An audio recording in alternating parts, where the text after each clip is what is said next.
Kedi tuvaleti nasıl olmalı? Öncelikle bu şekilde kapalı bir kedi tuvaleti kullanıyorum. Bu da kedim Zıpır. Bu halının adı kıvırcık halı diye geçiyor. Plastikten, benimki 10 milimetre kalınlığında, 1 metre eninde ve 1,5 metre uzunluğunda.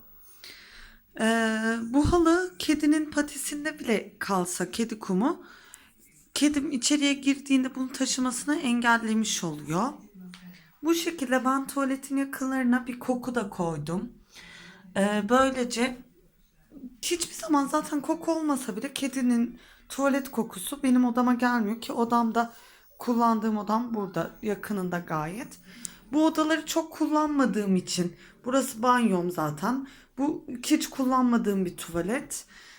Burası da kullanmadığım bir oda. Siz duvar dibine de böyle döndürebilirsiniz. Normal bir duvar dibine.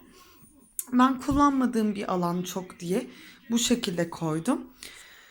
Kedim tuvaletten çıktığında şu yolu böyle takip ettiği için kedi kumu dağılmıyor. Zaten hani banyoya bile, banyo kapısı bile açık olsa burada yine de kumların dağılmasına engel oluyor. Gördüğünüz gibi burada dökülen kumlar var ama diğer bölgelere dağılmamış oluyor. İçine de ben bu şekilde kum kullanıyorum. Doluluğu da bu şekilde. Kapağını çıkardım üstelik. Kedim çok fazla toz yutmasın diye kapağını çıkardığım halde odama kesinlikle gitmiyor. Ayrıca temizliğine gelince ben günlük olarak kedimin tuvaletini bu şekilde kürekle temizliyorum. Günlük her akşam uyumadan önce mutlaka temizliyorum.